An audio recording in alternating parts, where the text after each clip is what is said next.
Hello everybody, welcome back to my channel. This is going to be a stimulus and government update. This is going to be about Biden delivering remarks on the economy. And this is also him signing 2 bills into law. He's going to mention the name of the bills at the end while he's signing them.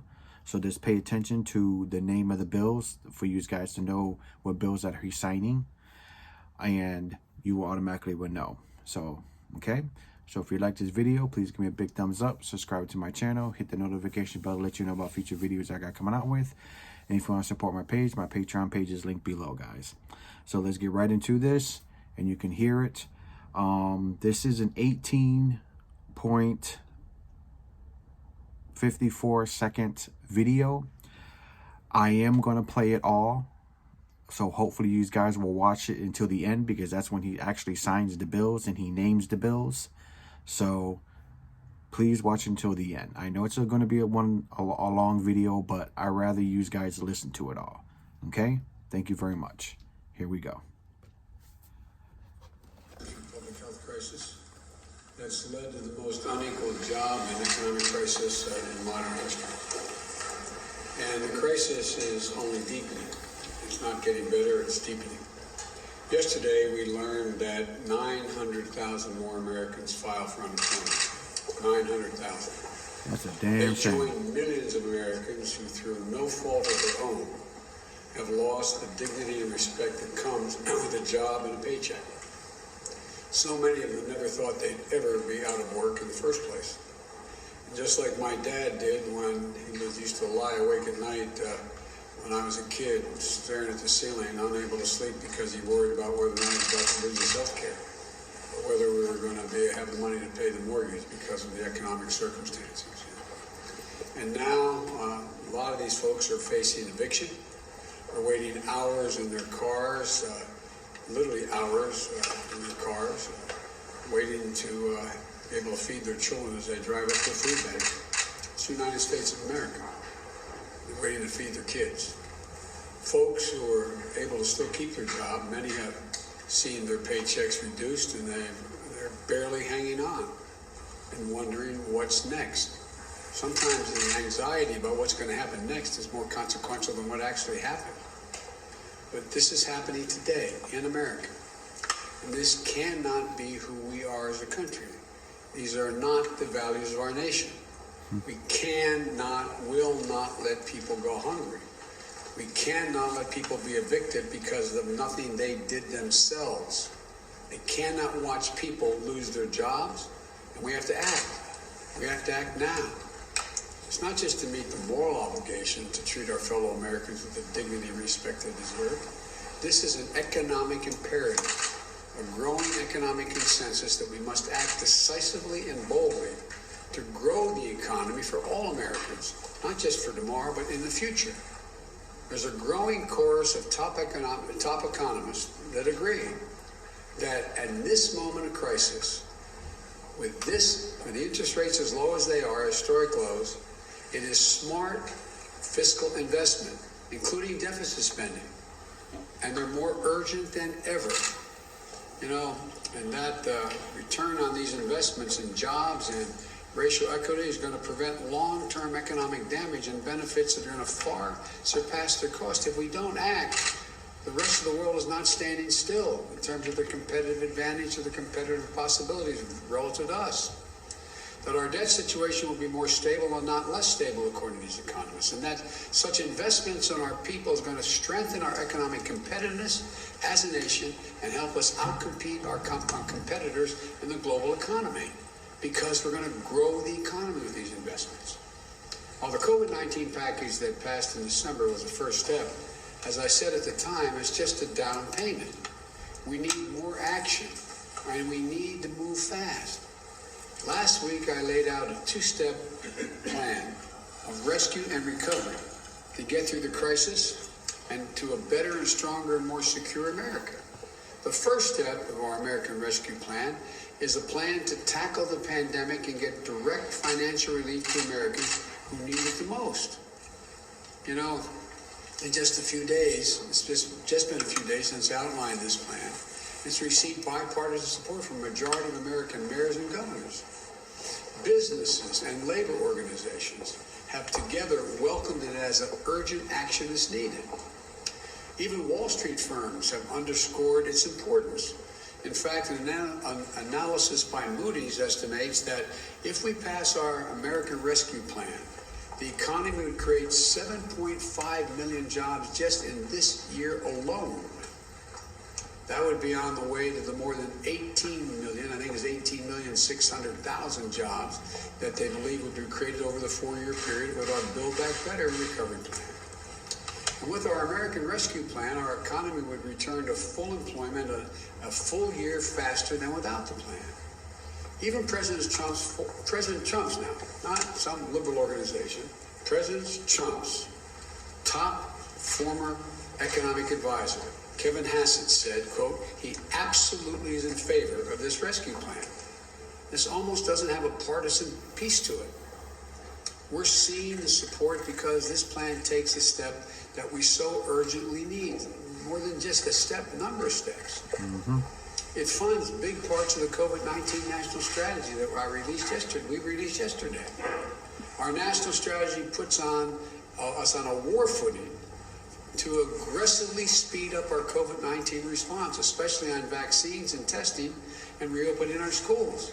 I found it fascinating. Yesterday, the press asked the question, is 100 million enough? Week before, they were saying, Biden, you crazy? You can't do 100 million in 100 days. Well, we're going to, God willing, not only do 100 million, we're going to do more than that. But we have to do this. We have to move. The American Rescue Plan also includes economic relief for most Americans who are in need. We're going to finish the job of getting a total of $2,000 in direct payments to folks. $600, which was already passed, is simply not enough. If you still have to choose between paying your rent and putting food on the table. Yep, that's we'll for sure. extend unemployment insurance benefits for millions of workers beyond the deadline that's now set. It means that 16 million Americans who are currently relying on unemployment benefits while they look for work can count on these checks continuing to be there in the middle of this crisis. The American Rescue Plan also addresses the growing housing crisis in America. Approximately 14 million Americans, 14 million, have fallen behind on rent, and many risk eviction. If we fail to act, there will be a wave of evictions and foreclosures in the coming months as this pandemic rages on, because there's nothing we can do to change the trajectory of the pandemic in the next several months. So look, this would overwhelm emergency shelters, increase COVID-19 infections as people have nowhere to go and can't socially distance. The American Rescue Plan asks Congress to provide rental assistance for millions of hard-hit families and tenants.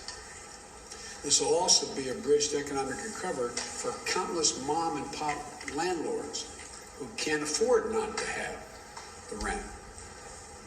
But they can't wait. So on Inauguration Day, I directed my administration to extend nationwide restrictions on evictions and foreclosures.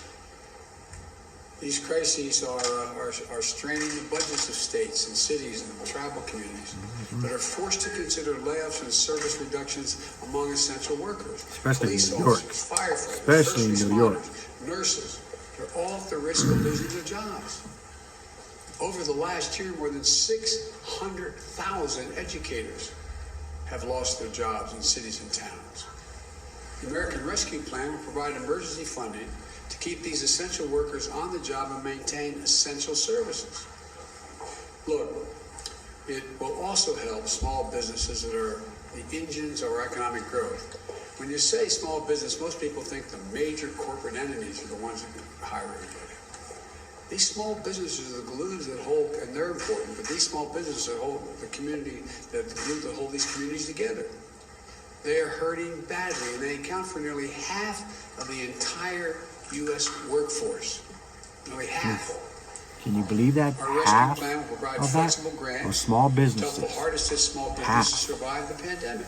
Whew, that's a lot of Low-cost jobs. capital to help entrepreneurs of all backgrounds create and maintain jobs, plus provide essential goods and services that communities so desperately depend on. Look, Our recovery plan also calls for an increase in the minimum wage at least $15 an hour. No one in America should work 40 hours a week, making below the poverty line. $15 gets people above the poverty line. We have so many millions of people working 40 hours a week, working, and some with 2 jobs, and they're still below the poverty line. Our plan includes access to affordable child care. That's going to enable parents, particularly women, to get back to work. Millions who are not working now because they don't have that care. All told, the American Rescue Plan would lift 12 million Americans out of poverty and cut child poverty in half. There you go. That's 5 million children lifted out of poverty. Our plan will reduce poverty in the Black community by 1/3, reduce poverty in the Hispanic community by almost 40%. I look forward to working with members of Congress of both parties to move quickly to get this American Rescue Plan to the American people. And then we can move with equal urgency and bipartisanship to the second step of our economic plan, the Build Back Better, the recovery plan. It's a plan that's going to make historic investments in infrastructure, manufacturing, innovation, research and development, and clean energy, and so much more that's going to create millions more jobs, good paying jobs, not minimum wage jobs. Well, while we work with members of both parties in the Congress, there are steps that we can and must take right now. For example, on Inauguration Day, I directed my administration to pause student loan repayments for interest the interest payments for Americans with federal student loans until at least September. So they're not going to have to pay till September. They still pay the bill as it stands now, but they will not accrue interest, and they don't have to begin to pay until September. And we may have to look beyond that, I might add. Today, I'm signing an executive order that directs the whole government effort to help millions of Americans who are badly hurting. It requires all federal agencies to do what they can do to provide relief to families, small business, and communities. And in the days ahead, I expect agencies to act. Let me touch on 2 ways these actions can help change Americans' lives. We need to tackle the growing hunger crisis in America. 1 in 7 households in America, 1 in 7, more than 1 in 5 Black and Latino households in America, report they do not have enough food to eat. That includes nearly 30 million adults and as many as 12 million children. And again, they're in this situation through no fault of their own. It's unconscionable. The American Rescue Plan provides additional emergency food and nutrition assistance for tens of millions of children and families to address this crisis. But families literally can't wait another day. As a result of the executive order I'm going to shortly sign, the Department of Agriculture will consider taking immediate steps to make it easier for the hardest hit families to enroll and claim more generous benefits in the critical food and nutrition assistance area. This is going to help tens of millions of families, especially those who can't provide meals for their kids, who are learning remotely at home, are not receiving the regular meal plans that they have at school for breakfast or lunch. We also need to protect the health and safety of the American worker. Right now, approximately 40% of households in America have at least one member with a pre-existing condition. Just imagine, you're out of work through no fault of your own. You file for unemployment while you're looking for a job. You find one, and you get an offer. But then you find out there's a high risk of you getting infected with COVID-19 because of your condition. You and your loved ones have ever even greater risk of death and serious illness because of the pre-existing conditions. So you turn it down. Right now, if you did that, you could be denied unemployment insurance because you're offered a job, you didn't take it. It's wrong. No one should have to choose between their livelihoods and their own health or the health of their loved ones. I think that's a good thing to have in the new signing. Because of the executive order I'm about to sign, I expect the Department of Labor to guarantee the right to refuse employment that will jeopardize your health, and if you do so, you'll still be able to qualify for the insurance. That's a judgment the Labor Department will make. I like Look, that. there are just two That's a consequential good thing ways to have.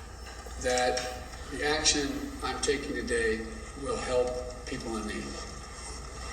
Another way to help approximately 2 million veterans maintain their financial footing by pausing federal collections on overpayments and debts.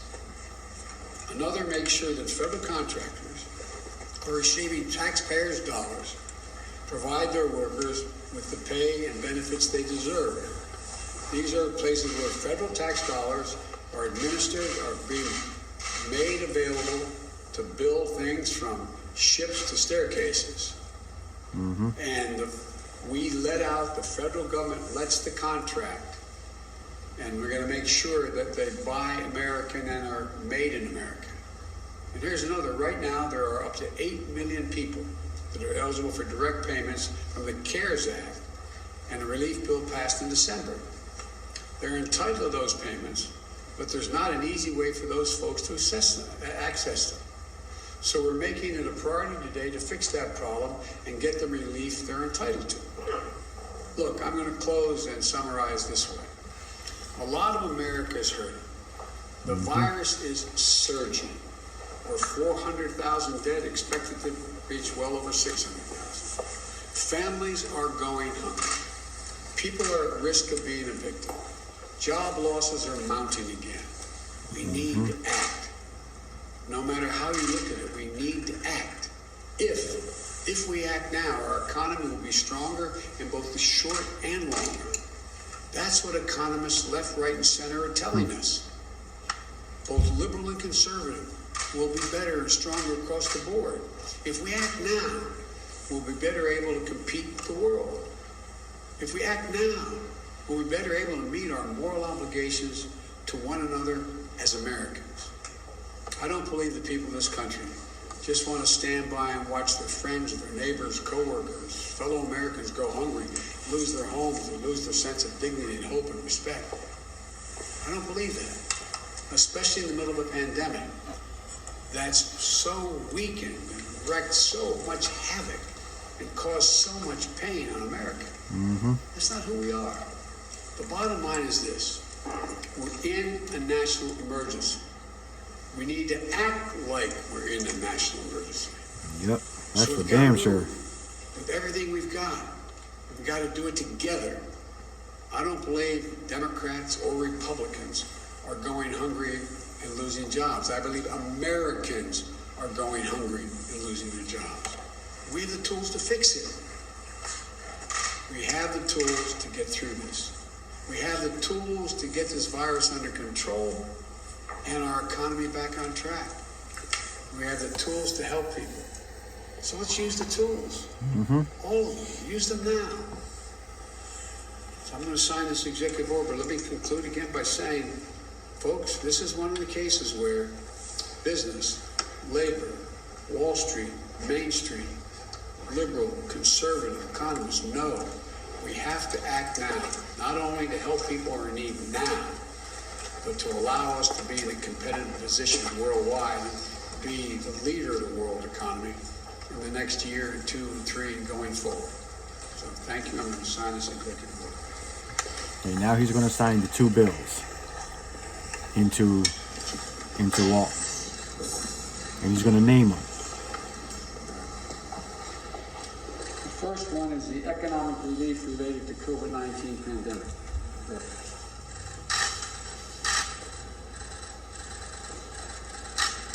That's one.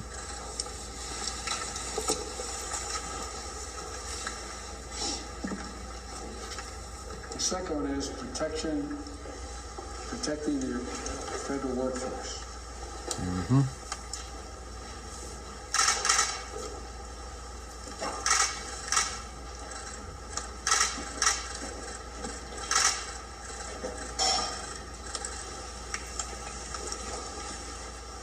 Thank you very much. Mr. President, do you support Mr. McConnell's timeline for a February impeachment trial? See, that are the 2 bills that he signed today. He signed it, I think it was 8 yesterday. So I did a 2-part video to that one yesterday because it was so long. This one here, This one's pretty long too, but I'm going to cut it right off now. That's why you guys won't get too bored of it and stuff like that. He named the two bills at the end. It's a good speech that what he did. So hopefully you like it. Please give me a big thumbs up. Subscribe to my channel. Hit that notification bell to let you know about future videos I got coming out with. And if you want to support my page, my Patreon page is linked below, guys. So thank you very much. Until next time.